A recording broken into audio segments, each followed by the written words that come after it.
Hi everyone. आज का lecture मैं ग्लोबल जस्टिस पे लेकर आई हूँ। वैसे तो ये ग्लोबल जस्टिस कॉन्सेप्ट और टर्म बहुत वास्ट है, बट इसको स्क्रूटनाइज करके रिव्यू करके कंक्लूड किया जा सकता है कि अगर बेसिक चीजों को सही तरीके से दिया जाए या इस्तेमाल किया जाए तो हम एक तरीके से विश्व न्याय को प्रमोट कर सकते हैं। तो आज के लेक्चर में हम जानेंगे कि किस तरीके से हम ग्लोबल जस्टिस को प्रमोट, इनकरेज और अचीव कर सकते हैं। So let's start. जैसे कि हम जानते हैं कि human life, human personality, human quality अलग अलग तरीके की होती है। उसी तरीके से जो उनका एक्सपीरियंस होता है वो भी डिफर करता है। वो इसलिए क्योंकि कौन कहाँ किस तरीके से कौन से पोर्शन, कौन से स्टेट में, कौन से वर्ल्ड के पोर्शन में रह रहा है, उसको क्या फैसिलिटीज मिल रही है और क्या नहीं मिल रही है, उस द्वारा भी एक तरीके का डिस्क्रिमिनेशन होता दिखाई दिया गया है। तो जैसे कि हमने देखा कि जो वेल्थियर कंट्रीज हैं उनमें डिसेंट न्यूट्रिशन, हाउसिंग, एजुकेशन और हेल्थ केयर बहुत अच्छे लेवल का देखा गया। अगर हम कंपेयर करें पुअरेस्ट कंट्री जो एक्स्ट्रा ऑर्डिनरी पॉवर्टी में रहती हैं और हार्डशिप देखती हैं, क्योंकि उनके पास minimal adequate provision of life necessities को फुलफिल करने के लिए भी बेसिक नेसेसिटीज प्रोवाइड नहीं की गई हैं। तो इस द्वारा देखा गया कि कैसे एक ग्लोबल जस्टिस कॉन्सेप्ट को ग्लोबल इनजस्टिस चेंजिंग होते हुए जो प्लेटफॉर्म प्रोवाइड किया जा रहा है, वो चाहे इनहेरेंट क्वालिटी हो, चाहे वो बर्थ लोकेशन से हो, that is not one's own fault. क्योंकि कोई कहाँ बर्थ करता है that is not in a particular और इंडिविजुअल हैंड। तो थ्योरी ऑफ ग्लोबल जस्टिस यही सब एड्रेस करने के लिए इस थ्योरी को और इस कॉन्सेप्ट को इंट्रोड्यूस किया गया। और ग्लोबल जस्टिस का कॉन्सेप्ट सिर्फ मटेरियल और हेल्थ फैसिलिटीज प्रोवाइड करने तक का कंसर्न नहीं है। इट ऑल्सो इनकम्पासेस कि किसी भी इंसान का या मानव अधिकार को प्रमोट करना है। मानव अधिकार सबका अधिकार है, वो सबको मिलने चाहिए। और जितने भी नॉन स्टेट ग्लोबल इंस्टीट्यूशन हैं जैसे कि IMF, world bank, world trade organisation, ये फेयर और जस्ट लेवल पे ऑपरेट करें और उनकी अकाउंटेबिलिटी भी इस तरीके से हो कि एक तरीके से जस्टिस प्रोवाइड करे हर कंट्री को, हर ट्रेड को, हर बिजनेस को और हर इकोनॉमी ग्रोथ होने में हर कंट्री की हेल्प करे। जब इन आईएमएफ, वर्ल्ड बैंक और ये जो ग्लोबल इंस्टीट्यूशन इनकी एंट्री हुई तो इनका फोकस बेसिकली था कि हम अगर ग्लोबल डिस्ट्रीब्यूशन को जस्टिस लेवल तरीके से या जस्टिस वे से प्रोवाइड करें तो हम एक तरीके से जस्टिस भी प्रोवाइड करेंगे, ग्लोबल हेल्थ भी होगा और जो इनकम है, जो इकोनॉमी स्टेटस है अदर कंट्री का, उसको एसिलरेट करने भी हेल्प करेंगे। तो देखा जाए कि जो आइडिया है ग्लोबल जस्टिस का वो बहुत हद तक कंट्रोवर्शियल दिखा, क्योंकि किन्हीं थ्योरी से जो एप्लीकेबिलिटी देखी गई कि कैसे हम जस्टिस प्रोवाइड करें ग्लोबल लेवल पे, तो ऑल टुगेदर भी अप्लाई करने के बाद they not able to identify and get the definitive way. तो जिस तरीके से हम देखा कि कैसे जो ग्रुपिंग पर्सपेक्टिव्स हैं उनसे भी हमें कोई डेफिनेटिव वे नहीं मिला। और जो विश्व न्याय की बात करते हैं, जो यहाँ पर हमने विश्व न्याय से रिलेटेड इतने सारे पर्सपेक्टिव्स निकाले, क्योंकि हर पर्सपेक्टिव का अपना स्कोप, एग्जिस्टेंट, असाइनमेंट है जिसकी वजह से वो ग्लोबल जस्टिस को प्रोवाइड करे। तो हर पर्सपेक्टिव का एक ऑर्डर है, एक डिग्री है जिसकी वजह से वो रिकॉग्नाइज करे कि ग्लोबल जस्टिस कितना यूजफुल, इंपॉर्टेंट है। और यही पर्सपेक्टिव्स की वजह से होने के बावजूद भी इतना फर्क नहीं दिखा, मतलब इन शॉर्ट हमें कोई डेफिनेटिव वे नहीं दिखा। पर फिर भी कहा जाता है कि कुछ मेनली 3 अप्रोचेस थी जो ग्लोबल जस्टिस के प्रोवाइड या ग्लोबल जस्टिस को अटेन करने के लिए बहुत मेहनत करी, जो कॉस्मोपॉलिटियन, कम्युनिटेरियन एंड रियलिस्ट अप्रोचेस कहा जाता है। कॉस्मोपॉलिटियन का व्यू था कि ग्लोबल आउटलुक होना चाहिए, ग्लोबल जस्टिस मिलना चाहिए, वाइल जो कम्युनिटेरियन और रियलिस्ट पर्सपेक्टिव है उनका स्टेट सेंट्रिक से रिलेटेड था, मतलब स्टेट से रिलेटेड ग्लोबल जस्टिस था। अब बात यहाँ आती है कि ये डिमांड ग्लोबल जस्टिस का क्यों हुआ, क्यों इस कॉन्सेप्ट को इतना महत्व माना गया और क्यों इसको इतनी इंपॉर्टेंस दी गई। जब हमने इतने नंबर ऑफ फैक्टर्स देखे कि इकोनॉमिक इनजस्टिस हो रहा है, ह्यूमन राइट का वायलेशन हो रहा है, issues of immigration, climate change, environmental hazard, इन सारे इश्यूज की वजह से हेल्थ इशू, जेंडर इनइक्वालिटी और among citizen, among nation issues आए जा रहे हैं इनइक्वालिटी के, तो we demand for the global justice. So, demand for global justice have not materialized as the present international system is based on states and not individual as units. तो जो concept है global justice का, that is not the concept and that is the concept in the national context जिसमें different kinds of right recognize किए गए और इस तरीके से evaluate किया गया कि justice provide हो सके.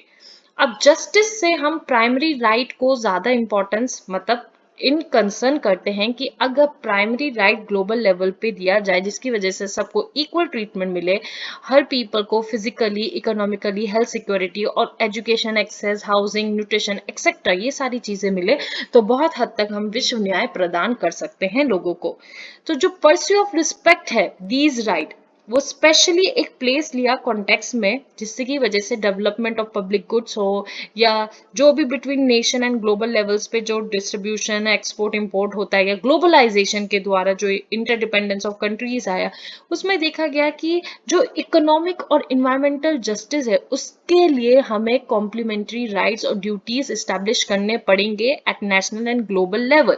जिसकी वजह से हम सबको हर तरीके का राइट प्रोवाइड करके विश्व न्याय प्रदान कर सके. और यही रीजन था कि हमने देखा कि इंटरनेशनल ह्यूमन राइट्स के टाइम या इंटरनेशनल ह्यूमन राइट्स की टॉक में 3 जनरेशन के राइट को इंट्रोड्यूस किया गया और इस 3 जनरेशन के राइट को इंट्रोड्यूस करने वाले कैरल वासिक थे. उन्होंने बोला अगर ये 3 टाइप के या 3 जनरेशन के राइट्स हम देते हैं और बहुत लोग इसको अटेन कर पाते हैं तो एक तरीके से हम सोशल जस्टिस प्रोवाइड कर पाएंगे. जैसे कि फर्स्ट जनरेशन राइट्स जो हमारे ट्रेडिशनल लिबर्टीज और प्रिविलेजेस से रिलेटेड है, जिसमें हमें फ्रीडम दिया जाता है, freedom from arbitrary arrest, free speech, right to vote and so on. Second generation हमारे सोशो इकोनॉमिक क्लेम आउट करता है, हमारे सोशल इकोनॉमिक स्टेटस से है कि हमें हक है पढ़ने का, घर बनाने का, अच्छी हेल्थ केयर लेने का, एम्प्लॉयमेंट का, एडिक्वेट स्टेट ऑफ लिविंग का. ये जितने भी सेकेंड जनरेशन और फर्स्ट जनरेशन के राइट है, they are particularly to the individual development और इंडिविजुअलिस्टिक कंटेंट में ये राइट्स रखे गए हैं.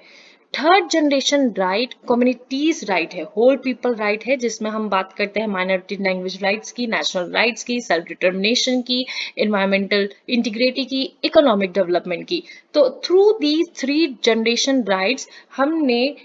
ऑर्डर किया, वी एबल टू मेक कि हर ह्यूमन राइट रिस्पेक्ट किया जाए, उसको प्रायोरिटी दी जाए और ये गवर्नमेंट को रिस्पॉन्सिबिलिटी लेनी पड़ेगी कि हर इंडिविजुअल सिटीजन के राइट को सीरियसली प्रोटेक्ट और इनकरेज और प्रमोट किया जाए. तो by the 3 generation of right हम ग्लोबल जस्टिस प्रोवाइड, इनकरेज और प्रमोट कर सकते हैं. ये इंटरनेशनल ह्यूमन राइट के कॉन्टेक्स्ट के द्वारा देखा गया. ग्लोबल जस्टिस हमने देखा कि बहुत एडवांटेजेस प्रोवाइड करता है और बहुत एडवांटेजेस के द्वारा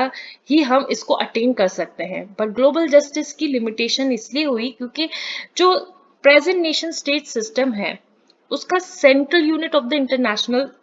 सिस्टम कंसिडर किया जाता है. जैसे ह्यूमन सिक्योरिटी इश्यूज हैं, जैसे हेल्थ, क्लाइमेट, ह्यूमन राइट, ये जो भी इश्यूज होते हैं वो जनरली सुपरवाइज करते हैं स्टेट या वेरियस गवर्नमेंट. तो जो सरकार और जो स्टेट है वो चाहे तो उसे इंपॉर्टेंस दे सकती हैं, वो उनके कंसर्न और उनके प्रायोरिटी पे बेस होता है. यहाँ पर आके ग्लोबल जस्टिस को एक अन्याय तरीके से प्रमोट किया जाता है by the hand of government और by the hand of state कह सकते हैं, क्योंकि स्टेट और सरकार पे ही डिपेंड करता है कि वो कितना इस चीज को इम्पोर्टेंट समझते हैं कि किसी के जो ह्यूमन सिक्योरिटी वाले जो इश्यूज होते हैं जैसे हेल्थ, क्लाइमेट चेंज और ह्यूमन राइट, उनको कितने हद तक उन्हें प्रोटेक्ट करना है और कितनी जल्दी उनको सेव करना है और कितनी इजिली उनको इन चीजों से टैकल आउट करके सोल्यूशन निकालना है. दूसरा कि ये भी माना जाता है कि ग्लोबल जस्टिस बहुत हद तक फेल इसलिए भी होता हुआ दिखा क्योंकि ग्लोबल इंस्टीट्यूशन नहीं है जो इस चीज को इन्फोर्स करे कि ग्लोबल लेवल पे जस्टिस प्रोवाइड होना ही चाहिए. एक स्ट्रिक्टनेस, एक मैकेनिज्म और या फिर एज वी से एक सुपरविजन होना चाहिए जिसकी वजह से ये इंश्योर हो सके कि ग्लोबल लेवल पे जस्टिस प्रोवाइड किया जा सकता है.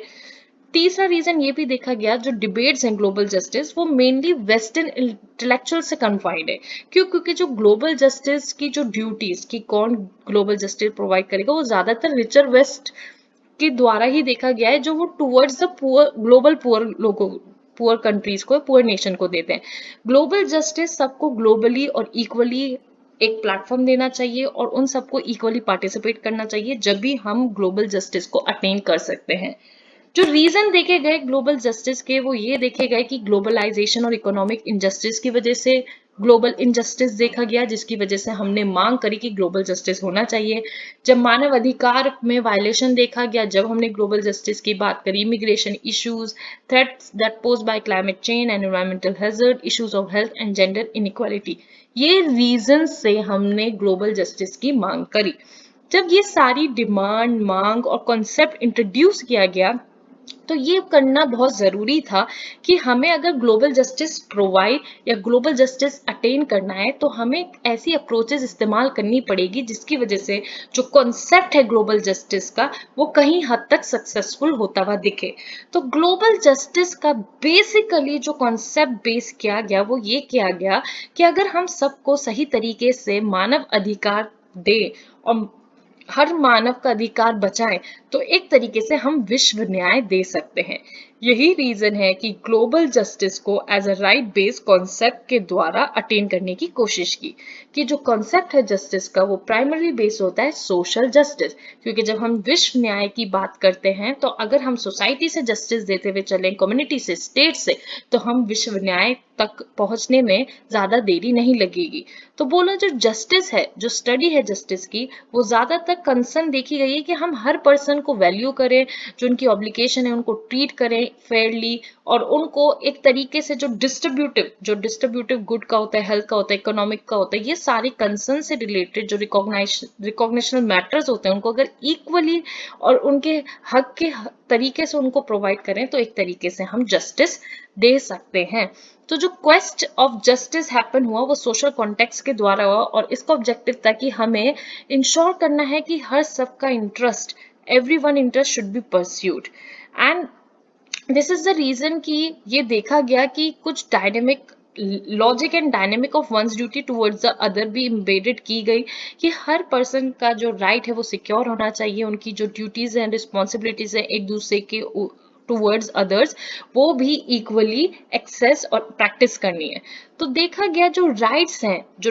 राइट्स हैं एक्टर्स, इसलिए बोला गया है कि इसमें नेशन भी हो सकता है, स्टेट भी हो सकता है, जो ग्लोबल लेवल पे जितने भी लोगों के जो राइट्स हैं वो सिक्योर करें, some sense of order create करें और जस्टिस को प्रोवाइड करने में पॉसिबिलिटी दिखाएं। तो जो इंपॉर्टेंट राइट्स हैं जिसके हिसाब से हम बेसिक नेसेसिटी फुलफिल कर सकते हैं, उसके टू मेन फीचर्स दिए गए। उन्होंने बोला कि जो राइट्स है, the concern the rights without which people can not sustain themselves, जिन राइट्स के बगैर इंसान नहीं रह सकता और जिस एब्सेंस की वजह से जो स्टेबिलिटी है पॉलिटी और कम्युनिटी में नहीं रह सकती, उन राइट को देना जरूरी है, उन राइट्स में इक्वालिटी मेंटेन करना जरूरी है और वो प्रोवाइड करना जरूरी है।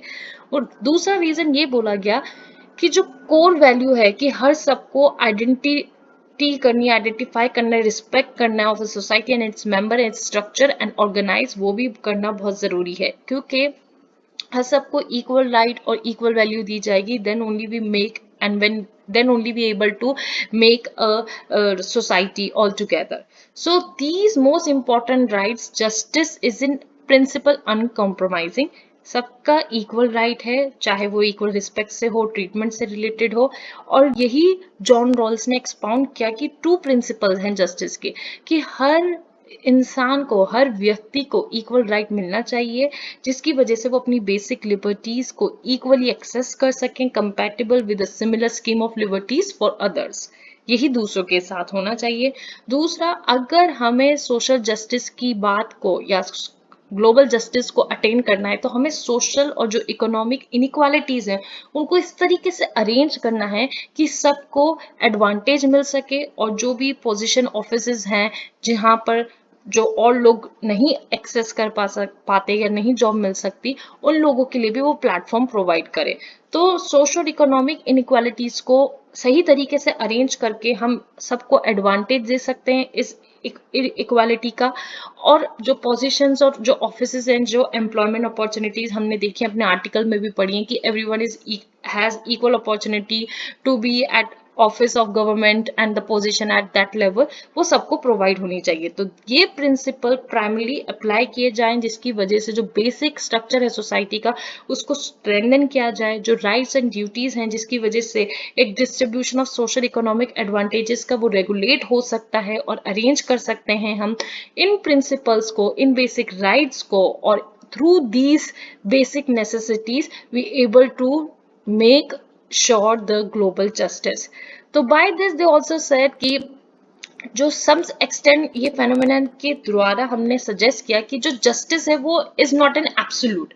फिक्स एंड अनयील्डिंग कॉन्सेप्ट है, because this is somewhat fluid and that grows organically as societies grow richer in access to resources and start to recognize rights that were hitherto marginal as basic rights. कि absolute नहीं है, जैसे rich community बढ़ती है या जैसे ही society में change आता है या गैप आता है, रिसोर्सेज बढ़ती हैं या उनका रिकॉग्नाइज होना अलग हो जाता है, तो वहीं पर ही राइट्स अलग अलग तरीके के आते हैं। जैसे कि अब हम देख सकते हैं सोसाइटी में एलजीबीटी भी राइट्स आ गए, अब उनके लिए भी सोशल जस्टिस की बात की जा रही है, ग्लोबल जस्टिस लेवल पे बात की जा रही है। तो बाय दिस उन्होंने बोला कि जो जस्टिस है वो एक एब्सोल्यूट कॉन्सेप्ट नहीं है, फिक्स नहीं है, क्योंकि जैसे ही कुछ ना कुछ चेंजेस आएगा जनरेशन में, फील्ड में, रिसोर्सेज में या सोसाइटी में, जब भी आपके जो राइट्स हैं वो भी रिकॉग्नाइज किए जाएंगे, बदले जाएंगे, अलग तरीके से देखे जाएंगे। अब वुमेन राइट्स भी देखा जाता है, पहले टाइम में वुमेन राइट्स भी नहीं था। तो the right to clean water, clean air, right to privacy, ये भी राइट्स देखे गए। तो ये सारे बेसिक राइट्स के द्वारा जो पॉसिबिलिटी थी, जो इंजॉयमेंट थी और जो की एक्सपेक्ट माना गया कि ग्लोबल जस्टिस का जो की एक्सपेक्ट है वो यही है कि हर सबके राइट को इंपॉर्टेंस दी जाए और every persons right to be consider, recognise और duty for any political institution. तो human rights belong to all individual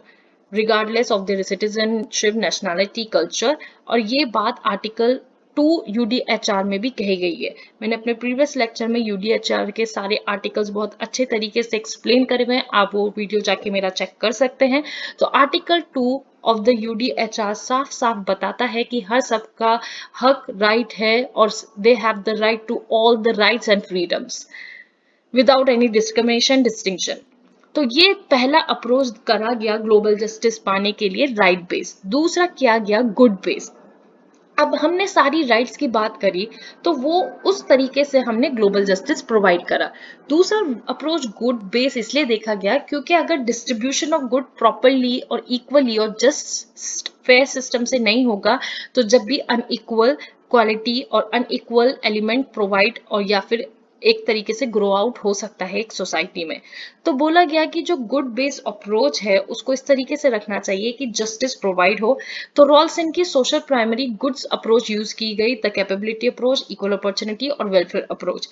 जो कैपेबिलिटी अप्रोच है उसमें जो गुड्स हैं कि कितने कैपेबल हैं, कौन कौन कैपेबल है उसको पाने के लिए, लेने के लिए, खरीदने के लिए, वो लिस्ट आउट किए गए। इक्वल अपॉर्चुनिटीज की हर सब की जो बेसिक नेसेसिटीज है जैसे दाल, चावल, जो बेसिक गुड्स हैं ये सारे सबको इक्वली मिलने चाहिए। ऐसा नहीं है कि वो अनटचेबल है या वो लो कास्ट का है तो उसको इक्वल अपॉर्चुनिटी नहीं दी जाएगी। वेलफेयर अप्रोच में उन गुड्स को लिस्ट किया गया जैसे नेचुरल कैलामिटीज आ जाती हैं, सुनामी आ जाती है, अर्थक्वेक आ जाता है, ड्राउट हो जाता है, फेमाइन हो जाता है, तो वेलफेयर अप्रोच के द्वारा हम उन लोगों की जिनकी वजह से या जिनकी कोई गलती नहीं थी उनको ये सारी इश्यूज देखने पड़े, तो ये भी तो एक थ्रेट हुआ, इन्वायरमेंटल थ्रेट की वजह से उनको इशू देखने पड़े, तो उनको वेलफेयर अप्रोच उनको प्रोवाइड करने का हक है गवर्नमेंट का और उनको हक है हमसे नेसेसिटीज फुलफिल करने का उस टाइम जिस टाइम नेचुरल कैलेमिटीज हुआ है। तो बाय दीज अप्रोचेस हम देख सकते हैं कि कैसे गवर्नमेंट मेंटेन कर सकता है एक बेसिक सोशल ऑर्डर जिसकी वजह से वो प्रोटेक्ट कर सके सिटीजन की सिक्योरिटी, प्रोवाइड कर सके प्राइमरी मटेरियल फॉर सिटीजन जो बेसिक सर्वाइवल के लिए बहुत जरूरी है, और इम्प्रूव कर सके वो सिस्टम जिसमें एजुकेशन और इक्वल अपॉर्चुनिटीज की प्रमोट करने की बात की जाती है, और प्रोवाइड कर सके इक्वल एम्प्लॉयमेंट अपॉर्चुनिटी भी, जिसकी वजह से हम ये जो regardless of the gender, class और बैकग्राउंड का जो रीजन है वो चीज ना देखी जाए और एक ग्लोबल जस्टिस का जो कॉन्सेप्ट है उसको प्रमोट किया जाए। तीसरा अप्रोच देखा गया virtue base. Virtue base approach में ग्लोबल जस्टिस इसलिए हम प्रदान करने की बात करते हैं क्योंकि हर पर्सन का moral, behaviour, psychological mechanism different है। अगर वर्च्यू बेस में इस चीज को फोकस किया जाता है कि जो उनकी फीलिंग, जो उनका कैरेक्टर है, वो इस तरीके से जनरेट या इस तरीके से मेंटेन करा जाए कि हम उनको इंकरेज करें कि हर राइट को हमें रिस्पेक्ट करना है और हर मानव अधिकार को हमें प्रोवाइड करने की कोशिश करनी चाहिए, रिस्पेक्ट करने की कोशिश करनी चाहिए। इन शॉर्ट वर्च्यू बेस में ये सिखाया या ये बताने की कोशिश करी गई कि इस अप्रोच के द्वारा हम हेल्पिंग पीपल बने, मैनकाइंड दिखाएं और एक दूसरे की रिस्पेक्ट करें, एक दूसरे की ह्यूमन राइट को रिस्पेक्ट करें। जैसे कि आजकल बहुत लोग सोचते हैं कि हम अपना ही यूज करें, अपने ही प्रोडक्ट को, मतलब जो भी उनकी जरूरत है उससे बियॉन्ड जाके वो चीजों को इस्तेमाल करते हैं। वो चीज ना करें, क्योंकि ऑफ कोर्स आपके लिए वो सफिशिएंट है, बट आप बियॉन्ड सफिशिएंट उसको यूज कर रहे हैं तो किसी के लिए कमी पड़ सकती है, और जब वो कमी पड़ेगी तो ऑफ कोर्स वो प्रोडक्ट उसको नहीं मिलेगा। जब वो प्रोडक्ट या कोई भी नेसेसिटी है, बेसिक नेसेसिटी उसको नहीं मिलेगी, तो इन शॉर्ट ग्लोबल इनजस्टिस होने के चांसेस हैं। तो उन्होंने बोला कि इस पर्सपेक्टिव से और इस अप्रोच से हम global justice as a virtue इसलिए अटेन कर सकते हैं। ग्लोबल जस्टिस एक तरीके का ये न्यू और इंस्पायरिंग पर्सपेक्टिव है। हम ग्लोबल जस्टिस जैसे ये जो इश्यूज है, प्रोटेक्शन ऑफ वल्नरेबल ग्रुप्स, हम गैप जो बिटवीन रिच और पुअर का है, एजुकेशनल इक्वालिटी इंप्रूवमेंट है, इन सब गैप को खत्म कर सकते हैं अगर हम वर्च्यू बेस का यूज करें। क्यों? क्योंकि इससे हम सेल्फ डिसिप्लिनरी मोटिव्स, इमोशंस और वॉलंटरीज प्रोवाइड करेंगे, ऐसे इम्पैक्ट ऑफ लीडर्स और रोल मॉडल्स जो ये बताने की कोशिश करेंगे कि दूसरों की हेल्प करना कितना जरूरी है। अगर आपका काम इस चीज से हो गया तो जो दूसरा उस चीज का इस्तेमाल और अच्छे लेवल पे कर सकता है उसको वो प्रोवाइड करो। Being a helping person, mankind, humankind, don't get wild, don't get like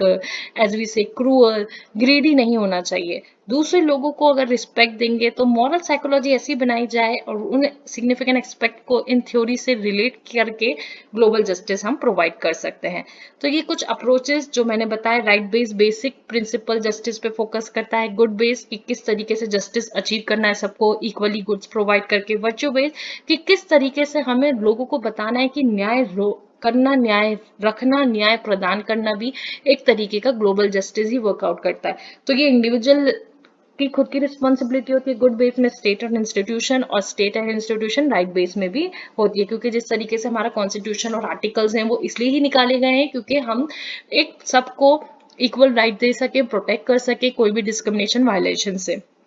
तो ये जो अप्रोचेस अब तक हमने पढ़े, ये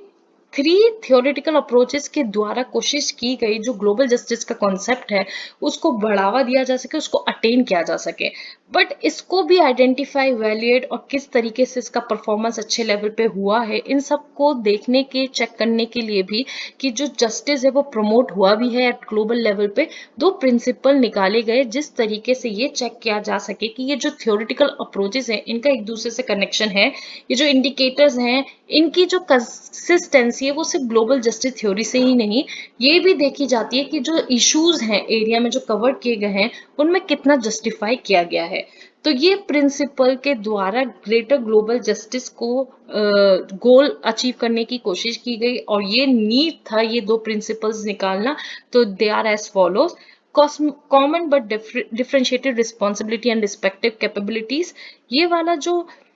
फर्स्ट 5 इश्यूज जो एड्रेस किए गए हैं CBDRRC, इसकी फुल फॉर्म है common but differentiated responsibilities and respective capabilities. इसमें ये 5 वो इश्यूज हैं जो एक सिंगल नेशन, स्टेट, इंडिविजुअल नहीं इसको अकाउंटेबल और रिस्पॉन्सिबल माना जा सकता, ये ग्लोबल लेवल पे है। तो ये इश्यूज ग्लोबल लेवल पे है तो ग्लोबल लेवल पे ही टैकल आउट किए जाएंगे, ग्लोबल एफर्ट्स यूज किए जाएंगे। जैसे क्लाइमेट चेंज के लिए कोई पर्टिकुलर कंट्री खुद ठीक नहीं कर सकती क्लाइमेट चेंज, ग्लोबली आपको एक एग्रीमेंट, एक अप्रोच, एक डिक्लेरेशन करना पड़ेगा जिसके वजह से आप क्लाइमेट चेंज से या क्लाइमेट इशू से रिलेटेड जो प्रॉब्लम्स हैं उनको ग्लोबल लेवल पे ग्लोबली रिजॉल्व कर सको। एंटी टेररिज्म, टेररिज्म जो कॉन्सेप्ट है वो भी एक पर्टिकुलर स्टेट नेशन का नहीं है, ये भी ग्लोबल प्रॉब्लम है, ग्लोबल इशू है, ये भी ग्लोबल लेवल पे सारी कंट्री को, या जितनी भी कंट्री है जिनको ज्यादा इशू देखा गया है उनको एक साथ आना पड़ेगा जिसकी वजह से ये इशू रिजॉल्व हो सके। Third, peace keeping, peace keeping again global issue, humanitarian act ये भी ग्लोबल इशू है। तो ये जो 5 जो CBDRRC में जितने भी इश्यूज हैं इनके लिए ग्लोबल एक्टर्स की जरूरत है, ग्लोबली अकाउंटेबल और रिस्पॉन्सिबल होने की जरूरत है, जब भी ये सारे इश्यूज को एड्रेस और रिजॉल्व और टैकल कर सकते हैं। दूसरा जो प्रिंसिपल यूज किया गया, cosmopolitan but due diligent responsibilities. By this it means कि जो इसके अंदर जो ये जो प्रिंसिपल है CDDR का, ये नेशनल लेवल पे है, क्योंकि हर नेशन का अपना अपना इशू है, अपनी अपनी इनइक्वालिटीज हैं, अपने अपने प्रॉब्लम्स हैं, किसी नेशन में किसी स्टेट में क्या कंट्रीब्यूशन है, क्या डिस्ट्रीब्यूशन है गुड्स का रिलेटेड, उस द्वारा जो इनजस्टिस आया हुआ है उसकी वजह से इसे CDDR प्रिंसिपल कहा गया है। क्योंकि पहले हमने ग्लोबल लेवल पे इश्यूज को एड्रेस करा और सॉल्व करा, अब हम नेशन वाइज इश्यूज निकालेंगे और उनको रिजॉल्व करने की कोशिश करेंगे। तो जो नेशनल लेवल पे है वो CDDR प्रिंसिपल अप्लाई किया जाता है, जिसमें